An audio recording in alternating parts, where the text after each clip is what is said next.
Day 7. Welcome to Day 7, sister. Today, we are confronting a topic that is very real, that we often will face on our ministry journey, and that is fear, doubt, and imposter syndrome. Now, fear is a natural emotion. When there is danger, fear is a gift, alerting us of potential harm and helping us to stay safe. Yet, when left unmanaged, it can be paralyzing, keeping us from stepping into the fullness of our calling. Doubt, similar to fear, is common when we are about to step into something new or significant.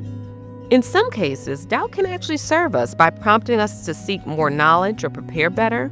However, it can also cause us to play small and not fully utilize our gifts, or even choose to never pursue the vision that God has given us for our ministry.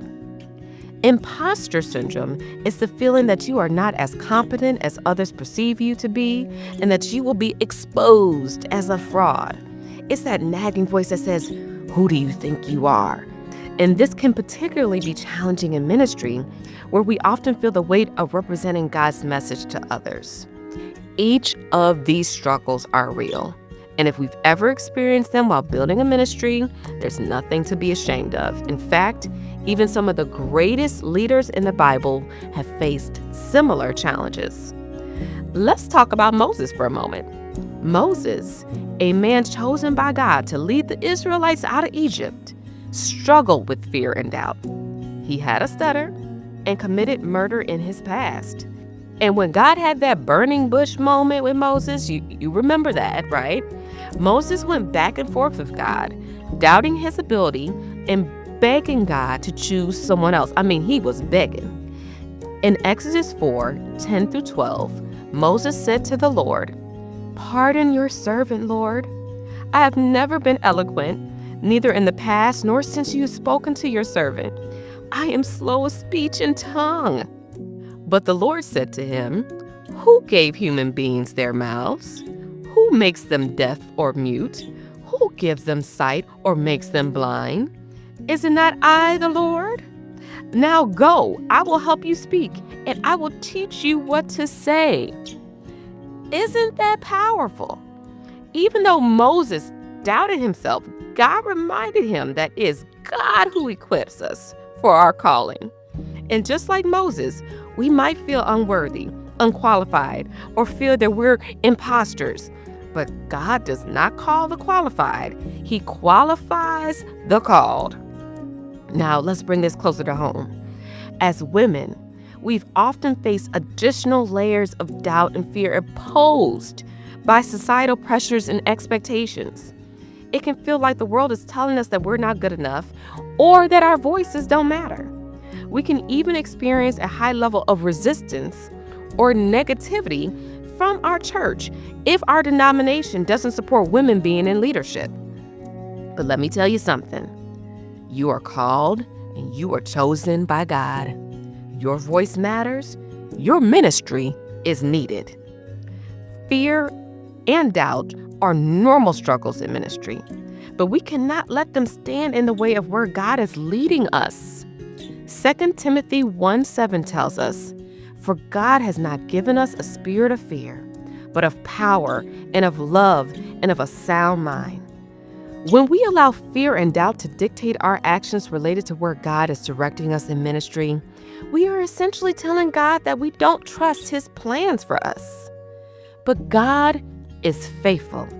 God has called you, and God will equip you for every good work that the Lord has prepared for you. So let's take a moment to reflect on these questions. Ask yourself the following and write your answers in your journal. Question number 1. What fears and doubts are currently holding me back from pursuing my ministry?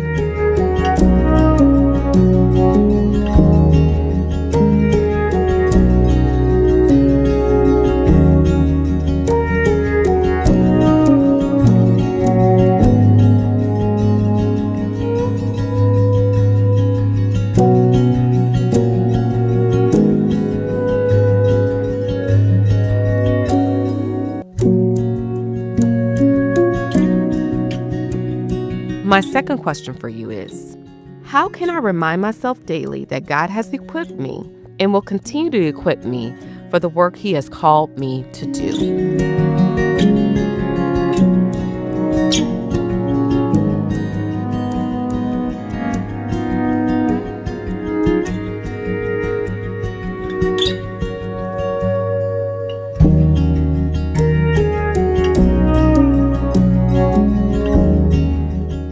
Now, as we close, I invite you to meditate on the following with me.